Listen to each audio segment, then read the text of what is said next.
Jemaat GKPKB Bahtera Ngabang yang terkasih di dalam Tuhan Yesus Kristus, marilah kita bersama-sama beribadah memperingati kebangkitan Tuhan Yesus Kristus dengan tema fakta kuasa kebangkitan Yesus.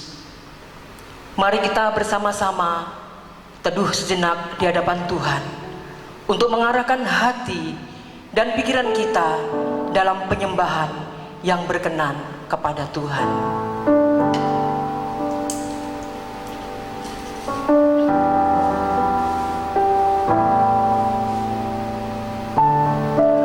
Kebaktian ini didasarkan atas nama Allah Pencipta langit dan bumi yang memelihara di dalam kasih setianya dan tidak pernah meninggalkan pekerjaan tangannya. Turunlah atas kami anugerah dan sejahtera dari Allah Bapa kita dan Tuhan Yesus Kristus dan dalam persekutuan Roh Kudus. Amin.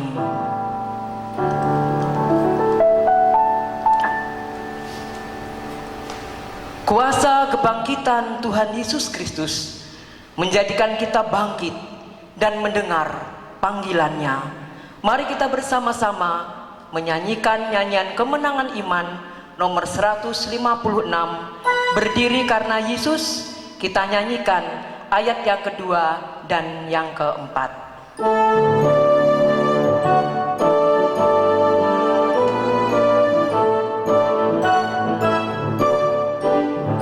Hai bangkit pagi Yesus, dengar panggilannya, hadapilah tantangan harinya inilah, dan biar tak terhilang pasukan kuasa gelap, semakin berbahaya, semakin kau tegap. Ayat yang keempat. Hai bangkit pagi Yesus, tak lama masa perang, karunia kan diganti nyanyian pemenang.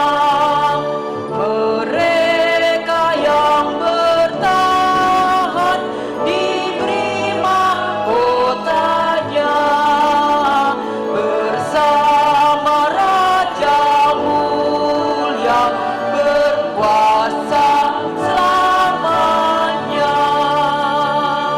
Doa pembukaan.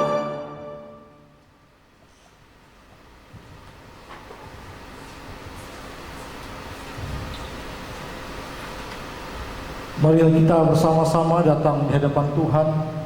Kita mohon pertolongan dan pimpinan Tuhan di dalam ibadah perayaan Paskah pada pagi hari ini. Segala pujian, hormat, dan kemuliaan kami persembahkan kepadamu, ya Tuhan. Terima kasih untuk hari ini kami kembali boleh menikmati kehidupan ini. Secara khusus ya Tuhan, kami bersyukur karena kami boleh bersama-sama beribadah kepada Tuhan dalam rangka ibadah Paskah. Terima kasih Tuhan, kami serahkan seluruh rangkaian ibadah Paskah pada pagi hari ini ke dalam tangan Tuhan. Kiranya Engkau yang memimpin, menyertai ibadah kami dari permulaan pertengahan hingga berakhirnya. Kiranya kuasa-Mu, hadirat-Mu, dan biarlah Roh Tuhan yang hadir di tengah-tengah kami, bahkan dalam setiap hati kami yang beribadah pada pagi hari ini. Berkatilah hamba-hamba-Mu yang melayani pada pagi hari ini ya Tuhan. Berkati hamba-Mu yang akan memimpin nyanyian kidung yang akan kami naikkan kepada Tuhan. Berkati pemain musik, berkati singers, dan berkati hamba-Mu yang akan menyampaikan firman Tuhan. Dan bila Tuhan semua kami yang terlibat di dalam pelayanan ibadah perayaan Paskah pada pagi hari ini, kiranya Tuhan memberkatinya. Dan juga berdoa untuk umat-Mu yang mengikuti ibadah ini di rumah mereka masing-masing. Tuhan kiranya menolong, Tuhan memberkati, bila kami boleh beribadah kepada Tuhan dengan penuh kerinduan. Terima kasih Tuhan, terpujilah nama-Mu. Kami mohon pimpinan dan pertolongan Tuhan di dalam ibadah kami pada pagi hari ini. Ibadah perayaan Paskah pagi hari ini hamba habiskan di dalam nama Allah Bapa, Allah Putra dan Allah Roh Kudus. Di dalam nama Tuhan Yesus Kristus kami berdoa serta mengucap syukur. Amin.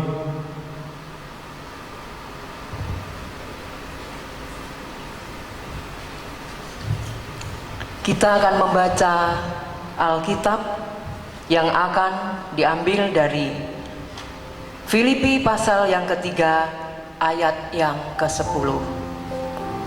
Filipi pasal yang ketiga ayat yang ke-10, demikian firman Tuhan. Yang ku kehendaki ialah mengenal Dia dan kuasa kebangkitannya dan persekutuan dalam penderitaannya, di mana aku menjadi serupa dengan Dia dalam kematiannya. Kita akan kembali menyanyikan nyanyian kemenangan iman nomor 244, ada kuasa dalam darah Tuhan, yang akan dinyanyikan ayat pertama sampai dengan ayat yang keempat, dan ayat yang keempat jemaat dipersilahkan untuk berdiri.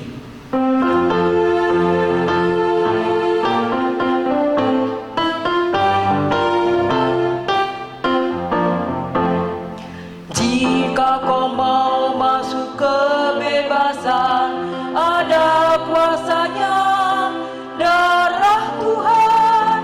Jika kau berhajat disucikan darah, ada kuasa heran.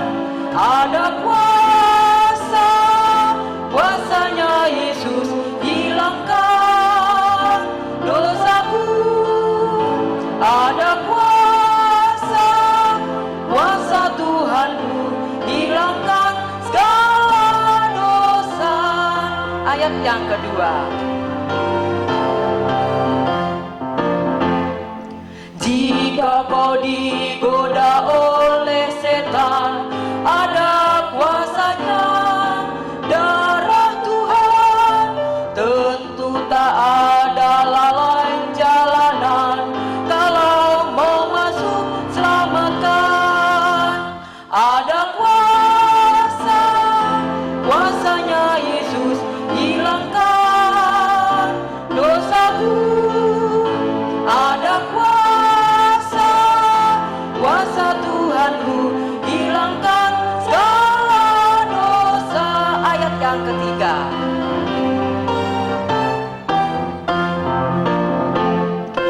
Jika Allah kau nanti hadapkan, ada kuasanya darah Tuhan. Kalau diampuni beri pujian, karena darahnya tebuskan. Ada kuasa, kuasanya Yesus hilangkan dosaku. Ada kuasa, kuasa Tuhanku hilangkan segala dosa. Ayat keempat, jemaat dipersilakan untuk berdiri. Bersaksi dengan iman yang berani, ada kuasanya darah Tuhan. Berilah kabar itu dengan bukti, darah Al-Masih selamatkan. Ada kuasa, kuasanya Yesus hilangkan dosaku. Ada kuasa, kuasa Tuhanku hilangkan segala dosa. Mari kita bersama-sama mengikrarkan pengakuan iman rasuli. Pengakuan iman rasuli. Aku percaya kepada Allah yang Maha Kuasa, Khalik langit dan bumi, dan kepada Yesus Kristus, Anaknya yang tunggal Tuhan kita, yang dikandung daripada Roh Kudus, lahir dari anak darah Maria, yang menderita di bawah pemerintahan Pontius Pilatus, disalibkan, mati, dan dikuburkan, turun ke dalam kerajaan maut. Pada hari yang ketiga, bangkit pula dari antara orang mati, naik ke surga, duduk di sebelah kanan Allah Bapa yang Maha Kuasa, dan akan datang dari sana untuk menghakimi orang yang hidup dan yang mati. Aku percaya kepada Roh Kudus, gereja yang kudus dan am, persekutuan orang kudus, pengampunan dosa, kebangkitan orang mati, dan hidup yang kekal. Amin. Jemaat dipersilahkan untuk duduk kembali.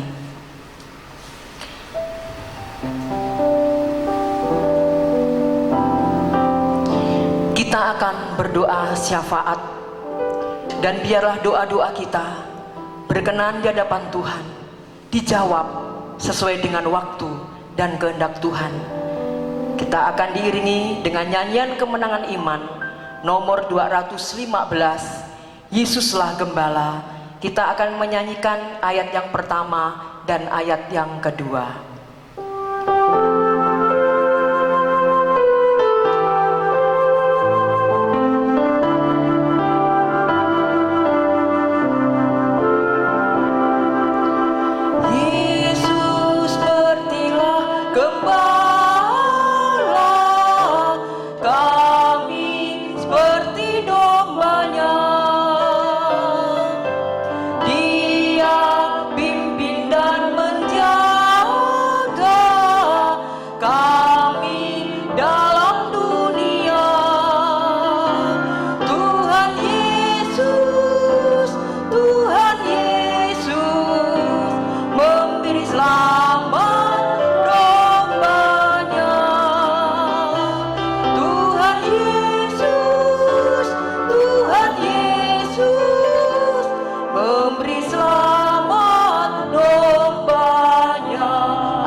Marilah kita bersama-sama datang kepada Tuhan. Kita berdoa. Terpujilah Engkau Allah Bapa kami yang hidup, Tuhan Yesus Kristus, yang sudah datang ke dalam dunia, yang sudah mati, bahkan yang sudah bangkit untuk menebus dosa kami orang-orang berdosa. Tuhan, terima kasih. Kami persembahkan segala pujian, hormat, dan syukur kami hanya kepadamu ya Tuhan, atas segala kebaikan dan pertolongan Tuhan di dalam kehidupan kami. Kami juga bersyukur ya Tuhan secara khusus bersama seluruh umat-Mu, jemaat-Mu ya Tuhan. Kami bersama-sama pada hari ini bersukacita. Kami boleh menyembah Engkau dalam roh dan kebenaran. Kami bersama-sama boleh bangga memiliki Allah yang hidup, Yesus Kristus yang sudah bangkit dari antara orang mati. Terima kasih ya Tuhan. Kami bersukacita bersama-sama karena Engkau memberikan kepada kami kesempatan, memberikan kepada kami waktu untuk kami beribadah dalam rangka ibadah perayaan Paskah pada pagi hari ini. Terima kasih ya Tuhan, kami berdoa ya Tuhan untuk seluruh jemaat-Mu yang hari ini mengikuti ibadah ini. Kami rindu Tuhan, Engkau kiranya hadir dalam setiap hati mereka. Engkau hadir dalam setiap kehidupan mereka. Engkau hadir dalam setiap rumah tangga mereka, sehingga mereka betul-betul merasakan kuasa kebangkitan Tuhan dinyatakan di dalam kehidupan mereka. Terima kasih ya Tuhan, kami menyerahkan juga untuk pertumbuhan iman kami, orang-orang percaya. Kami rindu ya Tuhan, melewati Paskah tahun 2020 ini, iman kami semakin kuat, iman kami semakin menancap, iman kami semakin kokoh di dalam Tuhan Yesus Kristus, batu karang yang teguh, juru selamat kami yang satu-satunya. Terima kasih Tuhan, kami rindu biarlah setiap kami mengalami pertumbuhan rohani yang baik. Kami menghasilkan buah-buah yang manis, buah-buah yang baik. Hidup kami Tuhan pakai untuk menjadi kesaksian, sehingga nama Tuhan dipermuliakan. Terima kasih ya Tuhan, terima kasih. Kami berdoa ya Tuhan, mungkin ada di antara kami yang pada saat ini yang tidak bisa beribadah, yang tidak bisa mengikuti acara ini. Kami rindu Tuhan, mungkin karena kelemahan tubuh, mungkin karena mereka sakit, mereka terbaring. Kami rindu ya Tuhan, kuasa-Mu melawat mereka.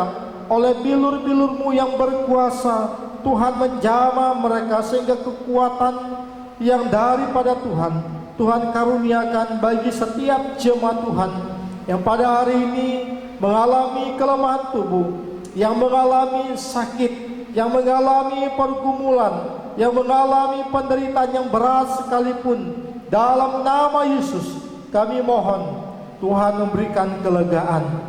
Terima kasih ya Tuhan.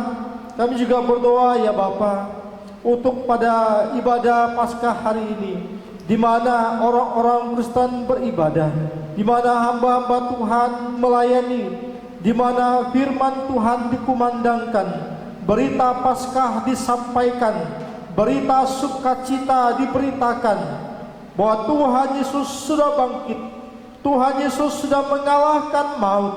Tuhan berkatilah setiap ibadah yang dilaksanakan, baik di rumah, baik di gedung, maupun di mana saja berada, baik yang ada di lapangan, dimanapun kami berada.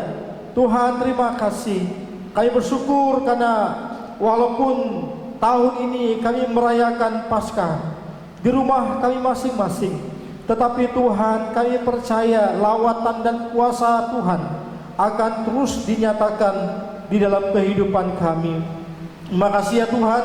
Kami berdoa untuk bangsa kami, bangsa Indonesia yang saat ini sedang berjuang, yang sedang dilanda oleh wabah virus corona. Tuhan berkatilah bangsa kami, berkatilah provinsi kami, berkatilah kabupaten kami, berkatilah setiap pemimpin-pemimpin kami, berkatilah setiap para medis, dokter, perawat yang saat ini sedang berjuang untuk merawat setiap pasien yang terinfeksi virus corona. Dalam nama Yesus Tuhan tolong, biarlah Tuhan semuanya ini indah pada waktunya. Dan kami percaya Tuhan, tidak ada yang mustahil bagimu. Jika kami percaya, jika kami berseru, jika kami berlutut, jika kami memohon kepada Tuhan, maka situasi ini akan pulih kembali. Kami juga berdoa untuk dunia yang saat ini juga sedang berjuang melawan wabah virus corona. Tuhan tolong, bila kami rindu juga ya Tuhan, melewati peristiwa ini ya Tuhan, kami disadarkan bahwa manusia tidak memiliki kekuatan apa-apa, manusia tidak bisa berbuat apa-apa. Kami sadar Tuhan bahwa Engkaulah Allah kami yang hebat, Engkaulah Allah yang sanggup Tuhan, Engkaulah Allah kami yang tidak terbatas Oleh karena itu ya Tuhan, bila sebagai manusia kami menyadari bahwa Engkaulah yang mempunyai alam semesta ini. Seluruh isi alam semesta ini tunduk dan takluk di bawah kuasa Tuhan yang besar. Karena Engkau yang menciptakan alam semesta ini, Engkau menciptakan langit dan bumi, Engkau menciptakan seluruh jagat raya ini, dan Tuhan juga yang berkuasa atasnya. Terima kasih ya Tuhan, kami bersyukur atas kebaikan dan kemurahan Tuhan. Kami menyerahkan Tuhan untuk setiap kehidupan kami yang mungkin saat ini sedang ada di dalam kondisi yang tidak baik. Mungkin ada di antara kami yang sedang terikat oleh karena kuasa-kuasa kegelapan, roh-roh jahat, kuasa-kuasa setan, kuasa iblis.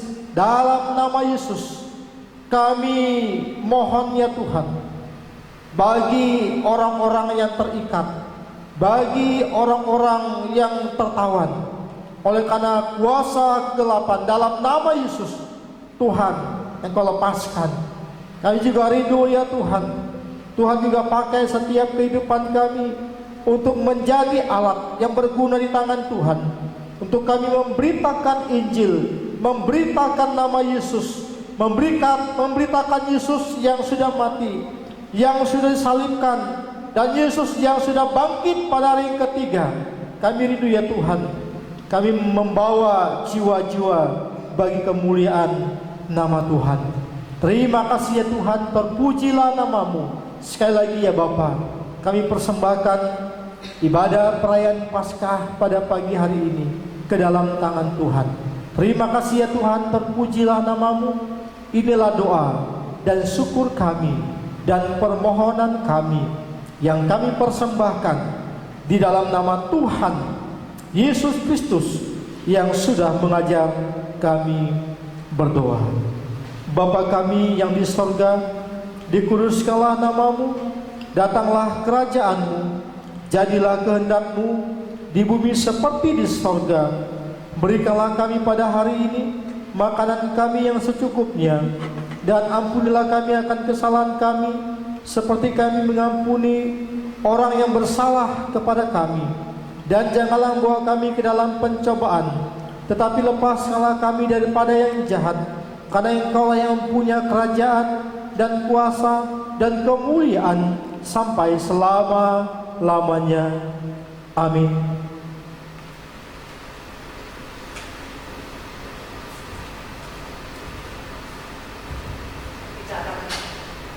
Kita akan bersama-sama mendengarkan kebenaran firman Tuhan dengan tema fakta kuasa kebangkitan Yesus. Kita akan menyanyikan pujian Karena Salibmu.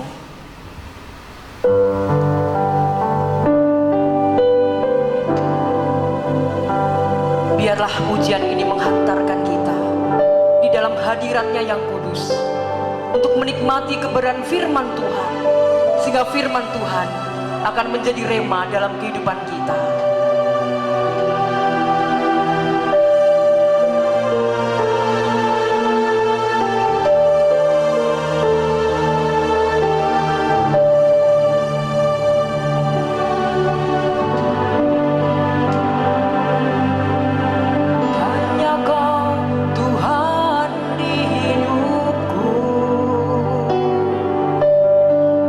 Berikan hidup yang baru.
yang baru.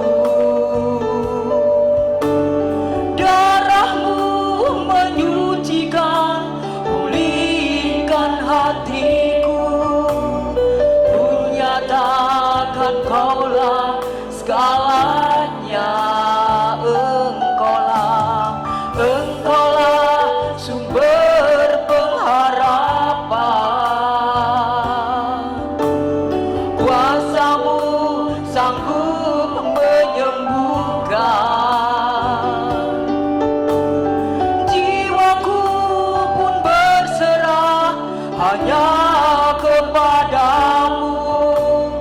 Yesus, Kaulah segalanya.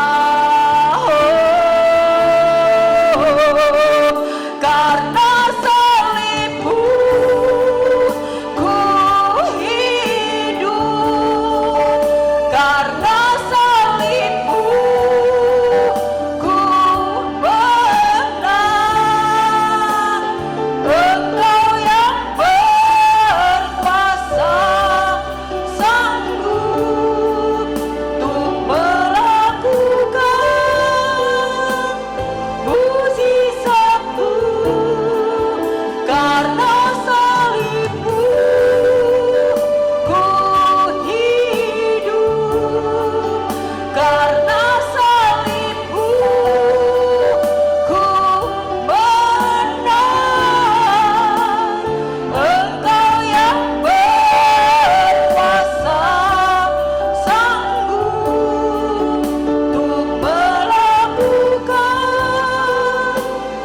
mukjizat-Mu di hidupku. Untuk melakukan,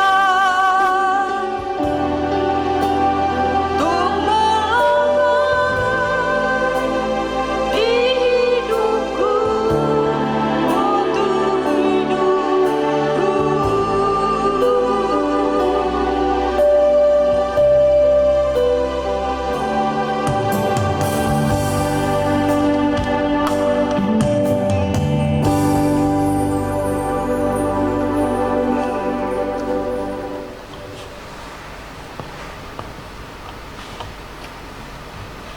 Mari kita menghampiri Tuhan dalam doa. Terpujilah nama-Mu ya Tuhan, Allah kami yang hidup. Bapa yang penuh kasih dan yang kami kenal di dalam Yesus Tuhan kami, yang telah berkorban bagi kami, mati di atas kayu salib untuk menebus dosa-dosa kami, sehingga kami terlepas dari kuasa maut, dan yang telah bangkit untuk menyatakan bahwa Engkau adalah Allah yang hidup selama-lamanya. Kami bersyukur pada saat ini dapat kembali bersama-sama menikmati ibadah. Kami ingin hidup kami hanya tertuju kepada kehendak-Mu. Oleh sebab itu Tuhan, kami mohon kuasa Roh Kudus bekerja agar dalam menikmati rangkaian ibadah ini, secara khusus firman yang akan kami renungkan bersama-sama, dapat menguatkan hidup kami, iman kami, menjadikan kami semakin kuat, semakin dewasa di dalam Kristus. Terpujilah Engkau. Kami serahkan waktu ini sepenuhnya ke dalam tangan-Mu, dan Roh Kudus bekerja untuk menyatakan kebenaran-Mu dalam hidup kami, sehingga kami mendapat bagian yang terindah dalam firman-Mu. Di dalam nama Yesus Tuhan kami berdoa dan mengucap syukur. Haleluya. Amin.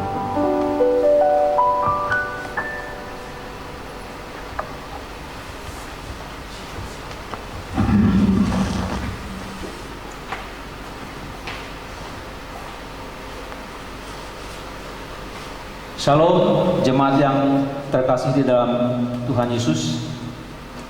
Kita patut mengucap syukur kepada Tuhan karena kita masih diberikan kesempatan untuk menikmati anugerah kehidupan yang diberikan olehnya.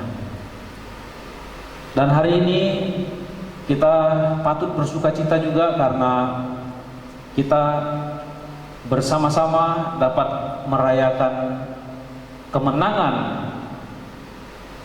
yang dinyatakan oleh Tuhan kita Yesus Kristus.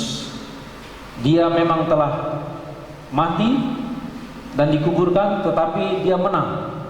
Dia bangkit. Alkitab menyatakan bahwa Yesus telah bangkit dan mengalahkan maut.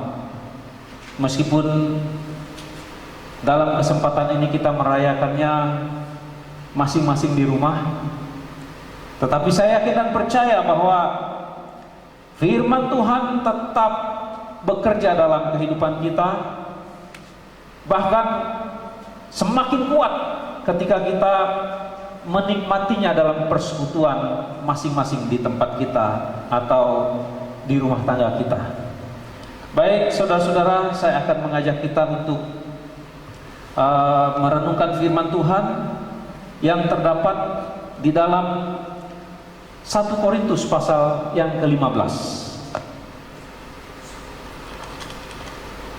Pasal ini harus dipahami secara menyeluruh. Kita akan melihat beberapa ayat yang menyatakan mengenai fakta kuasa kebangkitan Kristus. Fakta-fakta kuasa tentang kebangkitan Kristus.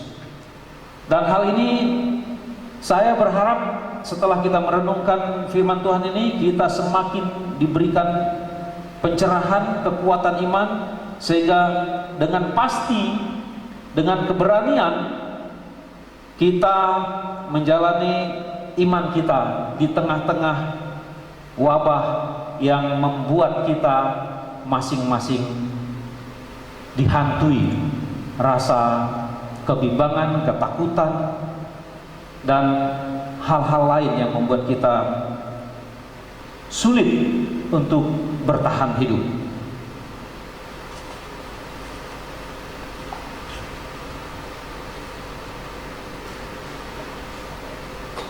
Yesus telah bangkit. Di dalam Injil diceritakan bahwa Ia memang sudah bangkit dan sulit untuk dipungkiri fakta tersebut. Matius pasal 27 sampai mulai dari ayat yang ke-62 sampai kepada pasal yang ke-28 ayat 1 sampai ayat yang ke-15 menceritakan bahwa imam-imam kepala dan orang-orang Farisi menyebarkan berita yang salah atau menyebarkan berita yang palsu tentang kebangkitan Yesus. Pada saat ini dikenal dengan istilah berita hoax. Imam-imam kepala dan ahli-ahli Taurat atau orang-orang Farisi ini mengatakan kepada Pilatus bahwa ketika Tuhan Yesus masih hidup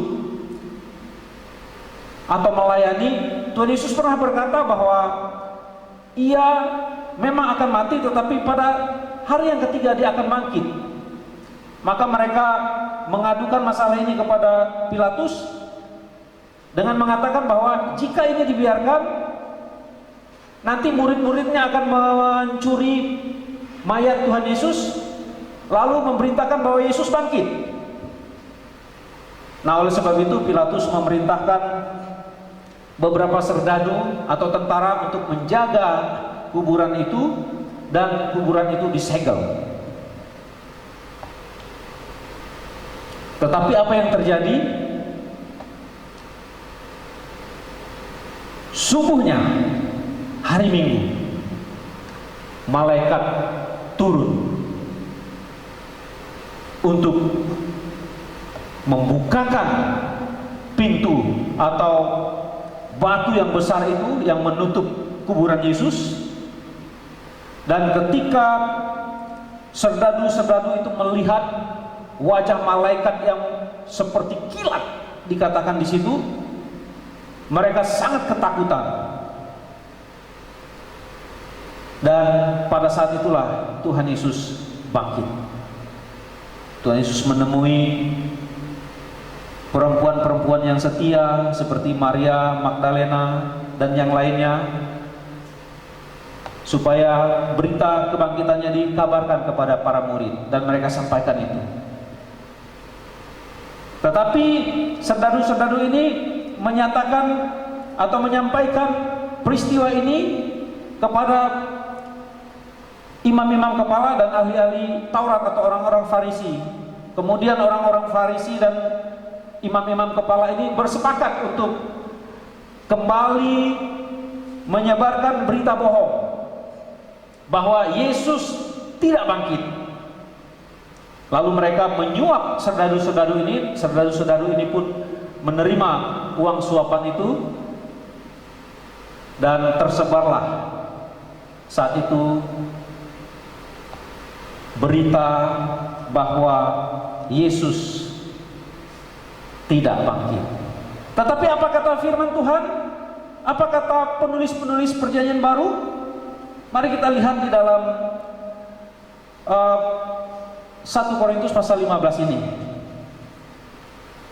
Kita akan melihat fakta-fakta kuasa kebangkitan Yesus. Yang pertama, kebangkitan Yesus dinyatakan di dalam ayat yang ke-4 sampai ayat yang ke-11. 1 Korintus pasal 15 mulai dari ayat 4 sampai ayat yang ke-11 dinyatakan di sana bahwa kebangkitan Yesus sesuai dengan kitab suci. Saya akan membacakan ayat itu mulai dari ayat yang ke-4. Bahwa ayat yang ketiga, sebab yang sangat penting telah kusampaikan kepadamu, yaitu apa yang telah kuterima sendiri, ialah bahwa Kristus telah mati karena dosa-dosa kita sesuai dengan kitab suci, bahwa ia telah dikuburkan, dan bahwa ia telah dibangkitkan pada hari yang ketiga sesuai dengan kitab suci. Saudara, yang luar biasa di sini adalah 2 kali istilah sesuai dengan kitab suci muncul dalam ayat tersebut. Yang pertama di dalam ayat yang ketiga, dan yang kedua di dalam ayat yang keempat. Apa maksudnya?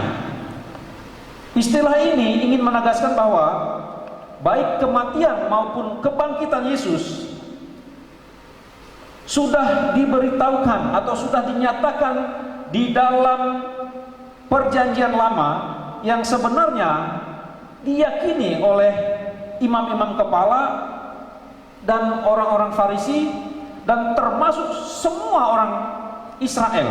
Mereka di dalam kitab mereka, hal itu ada tertulis bahwa Mesias yang nanti dijanjikan akan datang untuk membela atau untuk menyelamatkan mereka akan mati, tetapi juga akan bangkit. Tetapi mereka gagal paham. Padahal ayat ini jelas-jelas tertulis. Berita kematian Kristus dapat kita lihat, silakan nanti dipelajari atau dibaca di rumah masing-masing, yaitu di dalam Yesaya pasal 53 ayat yang ke-5 sampai ayat yang ke-12. Itulah berita tentang kematian Kristus atau Mesias. Dan seharusnya ini dipahami atau dipelajari atau dilihat oleh ahli-ahli Taurat dan imam-imam kepala, tetapi mereka gagal untuk memahami akan hal ini. Yang kedua, fakta mengenai kebangkitan Mesias ada dinyatakan di dalam Mazmur pasal 16 ayat 8 sampai ayat yang ke-10. Ini juga menyatakan bahwa baik kematian maupun kebangkitan Yesus itu ada dalam kitab mereka. Jadi ini sulit untuk dibantah sebenarnya. Tetapi dasar orang-orang Israel secara khusus imam-imam kepala dan orang-orang Farisi mengeraskan hati mereka. Mereka tidak mau tahu dengan kebenaran. Mereka terus mengumbar hawa nafsu mereka untuk menyerang, untuk mengadili, bahkan untuk membunuh Yesus. Itulah sifat manusia. Sudah tahu kebenaran, tetapi manusia cenderung untuk mengelak dari kebenaran, membiarkan hawa nafsunya, membiarkan dosa berkembang dalam kehidupannya. Sekali lagi, imam-imam kepala dan orang-orang Farisi ini gagal paham tentang kematian dan kebangkitan Yesus. Fakta kuasa kebangkitan Yesus selain dinyatakan di dalam Perjanjian Lama, kitabnya orang Yahudi, hal ini juga dinyatakan secara jelas dalam tulisan Paulus, secara khusus di dalam 1 Korintus pasal yang ke-15 ini. Mari kita lihat bersama-sama. Hal itu terdapat di dalam ayat yang ke-5 sampai ayat yang ke-8 dari pasal 15 ini. Saya menyatakan ini secara ringkas saja. Setelah kebangkitannya, Yesus menampakkan diri kepada yang pertama, Kefas. Mulai dari ayat yang ke-5 kita lihat di situ. Kepada Kefas. Siapa Kefas? Kefas ini Petrus, murid Yesus, murid andalannya. Lalu setelah itu Yesus menampakkan diri kepada 12 muridnya. Berikutnya dinyatakan di sana Yesus menampakkan diri kepada lebih dari 500 orang sekaligus. Perhatikan di situ dikatakan lebih dari 500 orang sekaligus. Dan berikutnya Yesus menampakkan diri kepada Yakobus dan semua rasul. Dan yang paling akhir kata Rasul Paulus di dalam ayat yang ke-8 itu, yaitu kepada dirinya. Nah, apa yang diperlihatkan Yesus kepada orang-orang yang sekitar 500 bahkan mungkin 600 lebih ini tentang kebangkitannya, dan dia jelas-jelas menampakkan dirinya, menunjukkan bahwa dia sungguh-sungguh telah bangkit. Sulit kita untuk membantah kesaksian lebih dari 500 orang. Bahkan di situ dikatakan ada di antara mereka yang masih hidup, atau banyak di antara mereka yang masih hidup hingga saat ini, saat surat ini ditulis. Kalau mungkin kesaksian 1-2 orang kita ragu, tetapi ini kesaksian yang lebih dari 500 sampai 600 orang. Jadi bisa dipastikan kebangkitan Yesus ini merupakan fakta yang sulit untuk dibantah. Bagaimana penerapannya dengan diri kita sebagai orang percaya?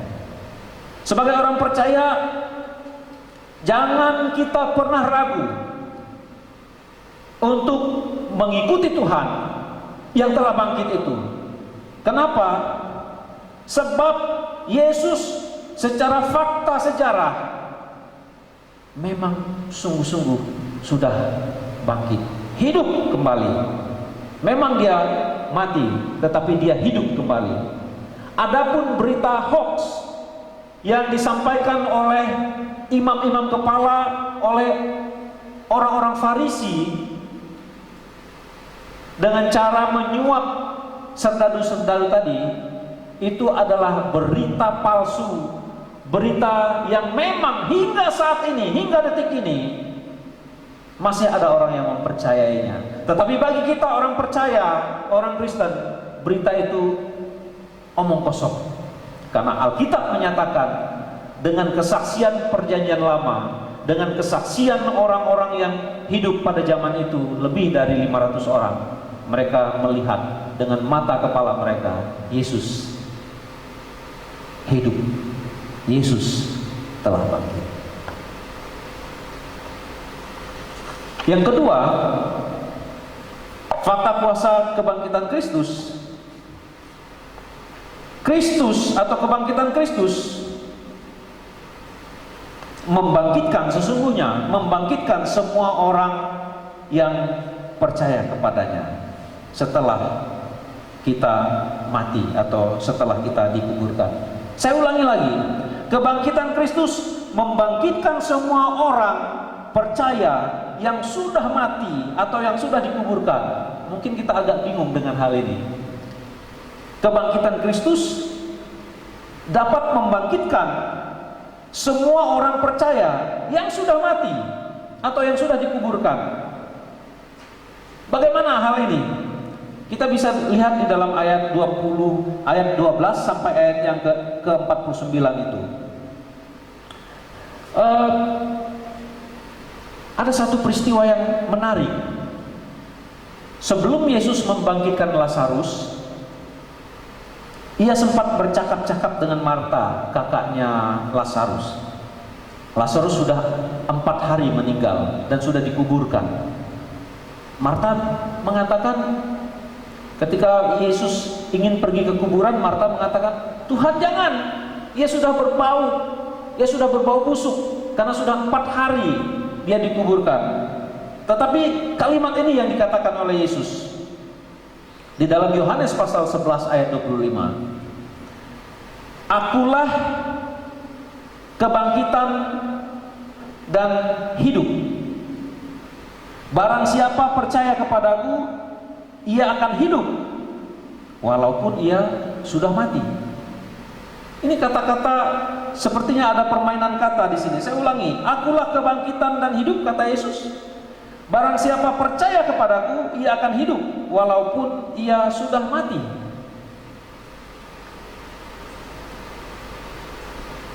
Nah, pemahaman itu sama seperti apa yang disampaikan oleh Rasul Paulus di dalam ayat yang ke-12, 1 Korintus pasal 15 ayat yang ke-12 sampai ayat yang ke-49. Mari kita lihat beberapa bagian ayat tersebut.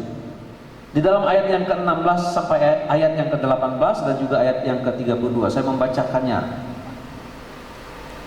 Sebab ayat yang ke-16, sebab jika benar orang mati tidak dibangkitkan, maka Kristus juga tidak dibangkitkan.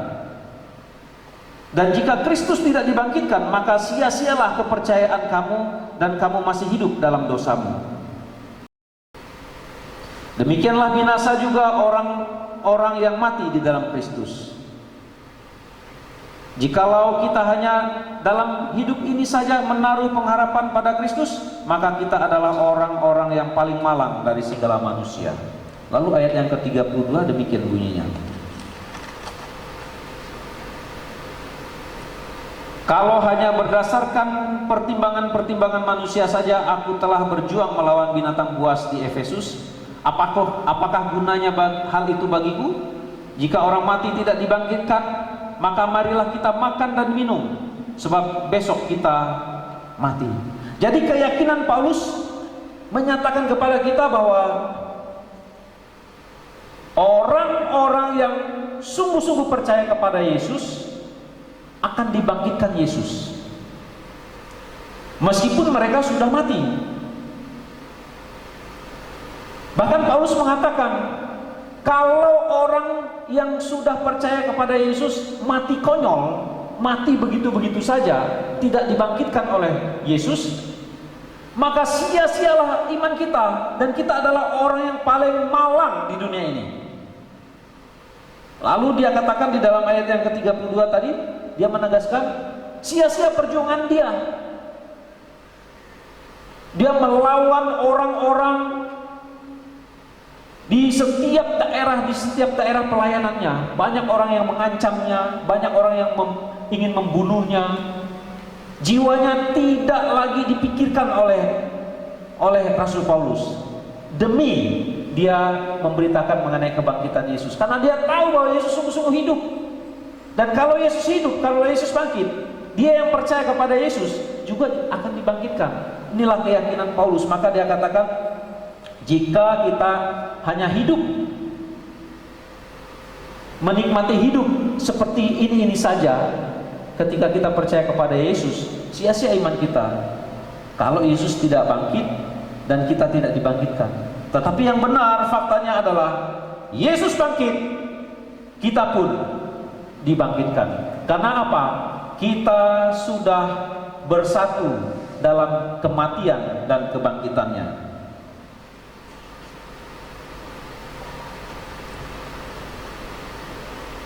Bagaimana dengan sikap kita meresponi bagian ini? Saudara, jangan pernah takut mati dalam Kristus. Jika kita sungguh-sungguh percaya kepadanya, jangan takut mati. Karena suatu saat tubuh kita yang sudah dikuburkan ini pasti akan dibangkitkan oleh Kristus.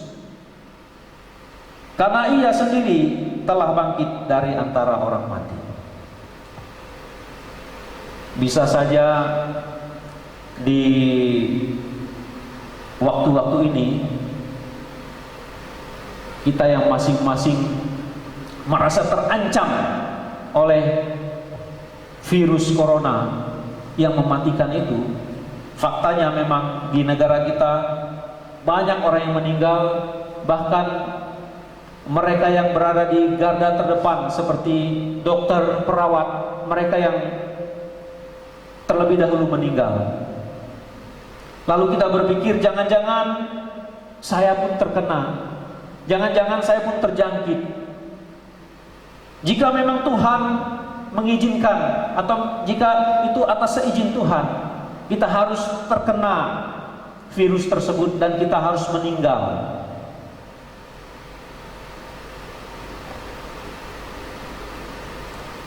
Jangan takut. Mengapa? Karena kita percaya Yesus yang telah bangkit itu suatu saat akan membangkitkan tubuh kita yang fana ini.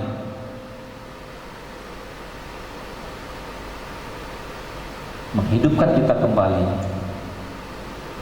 dan membawa kita bersama-sama dalam kerajaan.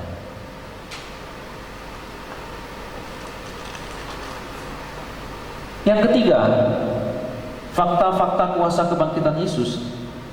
Kalau yang pertama tadi, kebangkitan Kristus dinyatakan sesuai dengan kitab suci, sesuai dengan perjanjian lama, tercatat dalam kitab orang Israel. Yang kedua, kebangkitan Kristus membangkitkan semua orang percaya yang sudah mati dan dikuburkan. Dan yang ketiga ini adalah kebangkitan Kristus mengalahkan kuasa maut. Di dalam ayat yang ke-50 sampai ayat yang ke-56 di sana dinyatakan. Yang luar biasa di sini adalah Paulus menyatakan suatu rahasia. Biasanya rahasia itu disembunyikan, tetapi rahasia ini disingkapkan oleh Paulus. Dia mengatakan mulai dari ayat 51 sampai ayat yang ke-52. Demikian ayat tersebut. Sesungguhnya aku menyatakan kepadamu suatu rahasia. Kita tidak akan mati semua, tetapi kita semuanya akan diubah dalam sekejap mata pada waktu bunyi nafiri yang terakhir. Sebab nafiri akan berbunyi dan orang-orang mati akan dibangkitkan dalam keadaan yang tidak dapat binasa, dan kita semua akan diubah. Ini luar biasa, dan hal ini tercatat juga di dalam surat Paulus kepada jemaat di Tesalonika. Intinya yaitu rahasia ini sudah disingkapkan oleh Paulus, di mana orang percaya tubuh jasmaninya ini akan diubah dengan tubuh kemuliaan dan akan diangkat bersama-sama dengan Kristus, menyongsong Dia di awan. Di sanalah kita menikmati pertemuan bersama-sama dengan orang-orang saleh lainnya. Saudara yang dikasihi Tuhan, pastikan diri kita sungguh-sungguh percaya kepadanya, supaya kita tidak mengalami keraguan, ketakutan ketika kita menghadapi kematian. Kuasa maut telah dikalahkan. Itu yang dinyatakan oleh firman Tuhan. Apa itu kuasa maut? Kuasa maut yang pertama berkaitan dengan kematian fisik. Faktanya semua orang baik yang percaya maupun yang tidak percaya meninggal dunia, mati secara jasmani. Tidak bisa kita pungkiri. Itulah kuasa maut. Tetapi kuasa maut yang kedua secara rohani artinya yaitu hukuman kekal. Hukuman di dalam api neraka. Karena apa? Karena dosa-dosa, karena pemberontakan manusia yang dimulai dari Adam dan Hawa. Itu dinyatakan di dalam ayat 54 sampai ayat yang ke-57.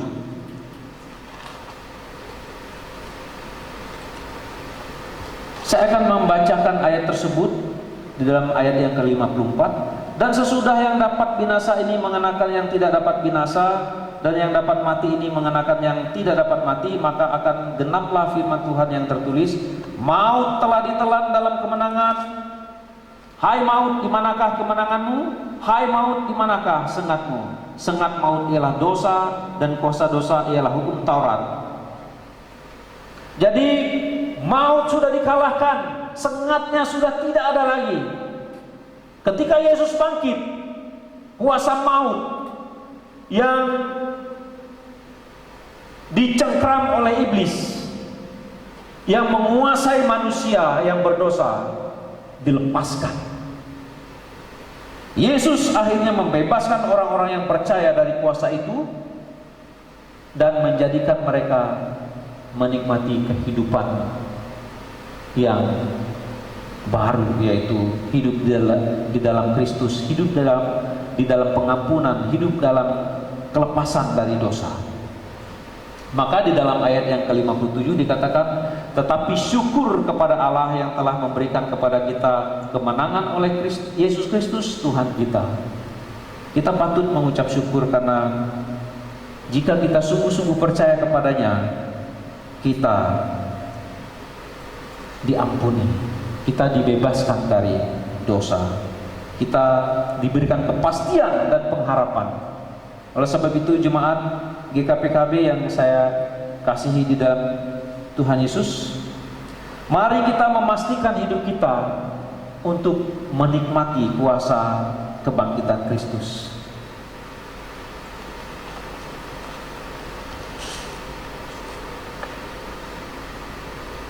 Di dalam Filipi pasal 3 ayat yang ke-10, demikian firman Tuhan.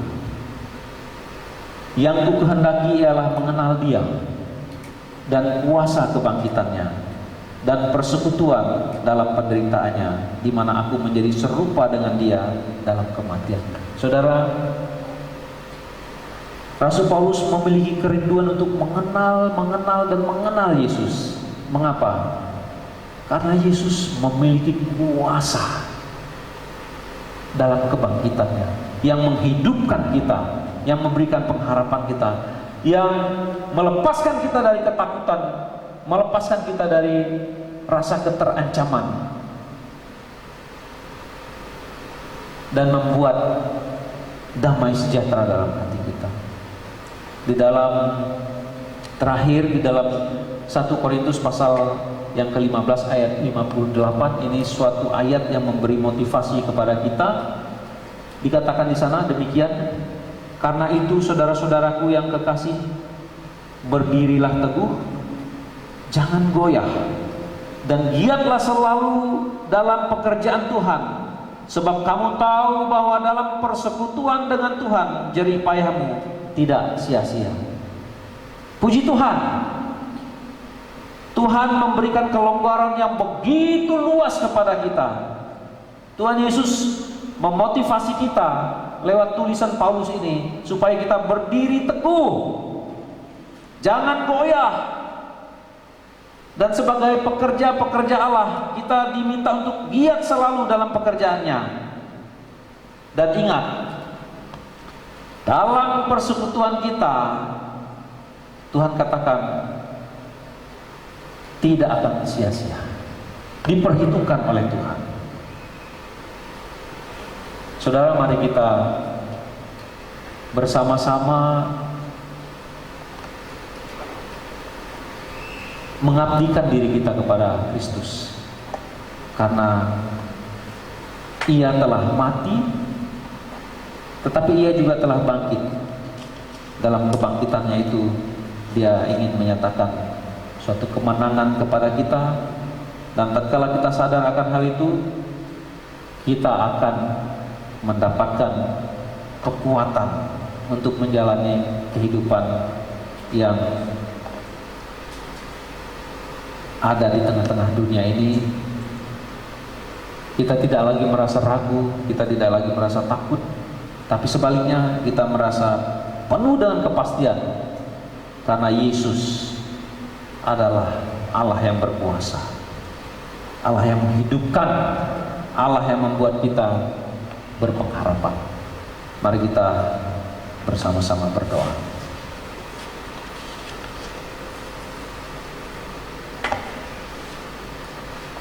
Tuhan, kami berterima kasih karena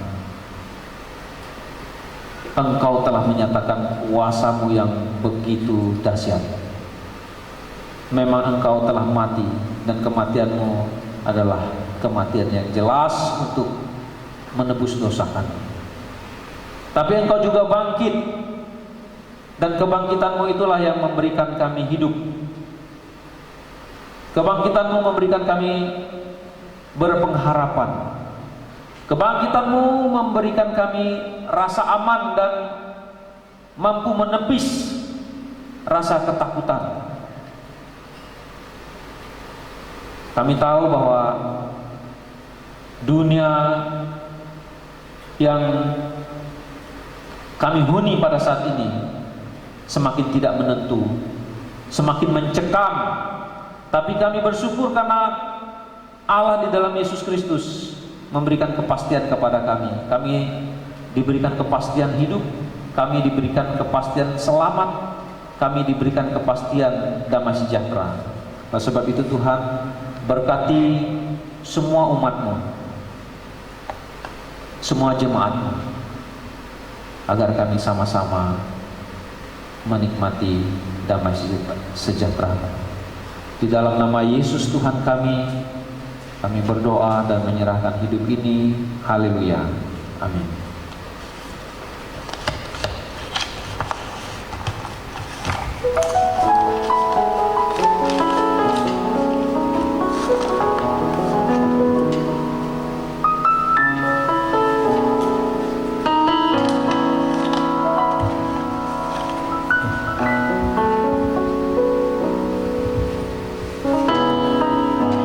Kita akan bersama-sama untuk memberikan persembahan.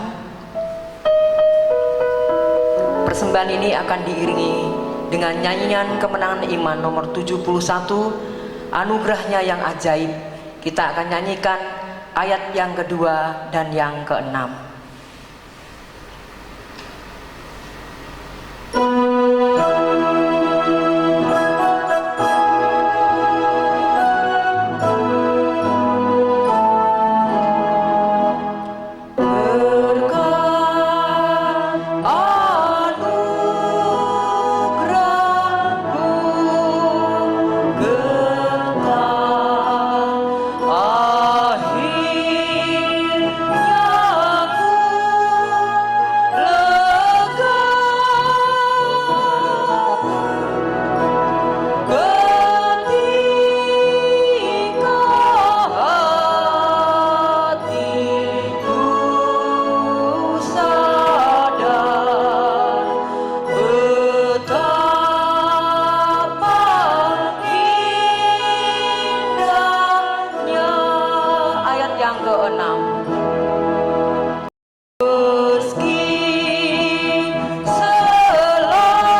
kita bersatu di dalam doa.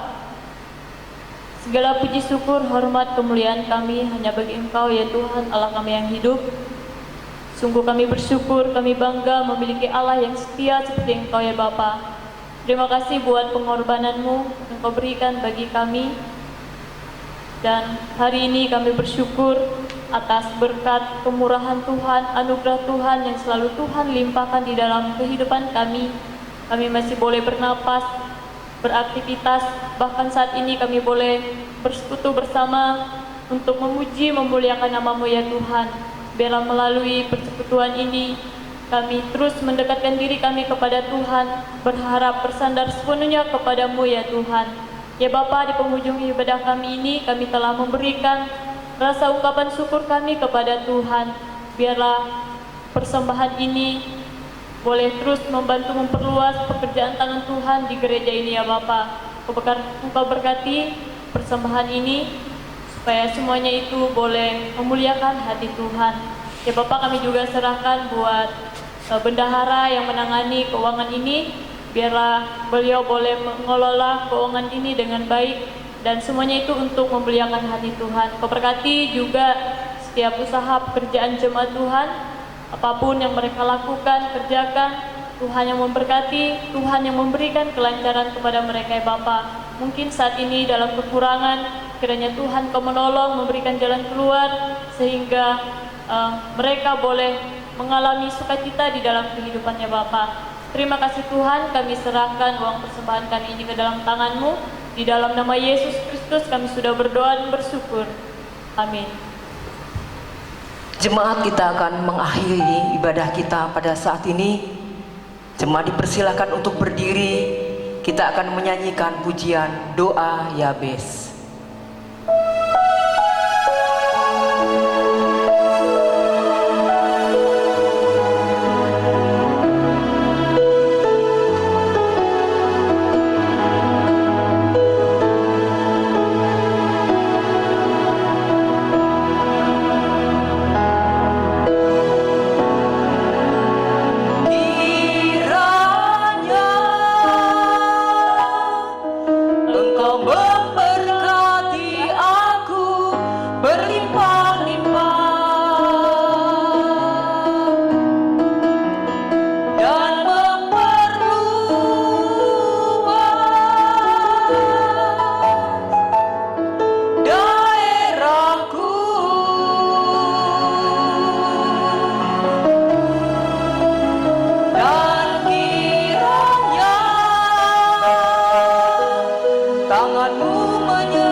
Saudara-saudara yang dikasihi oleh Tuhan Yesus Kristus, setelah kita beribadah kepada Tuhan, pulanglah dan terimalah berkat Tuhan. Tuhan memberkati dan melindungi engkau. Tuhan menyinari engkau dengan wajah-Nya dan memberi engkau kasih karunia. Tuhan menghadapkan wajah-Nya kepadamu dan memberi engkau damai sejahtera. Kasih karunia dari Allah Bapa dilimpahkannya bagi kita. Penyertaan dari Tuhan Yesus dianugerahkannya bagi kita. Kekuatan, penghiburan, serta penyertaan dari Allah Roh Kudus dinyatakannya bagi kita semua sampai selama-lamanya. Amin. Bapa, terima kasih.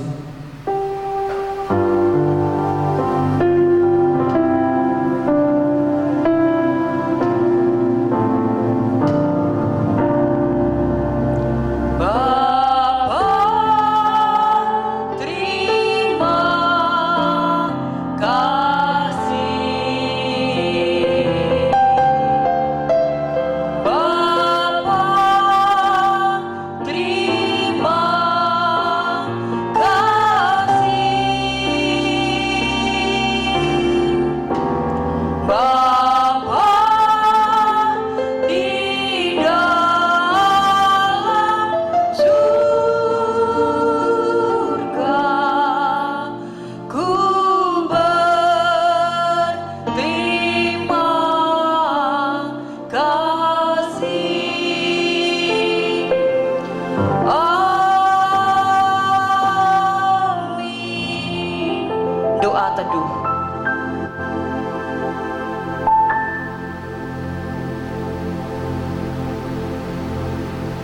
Amin. Tuhan Yesus memberkati.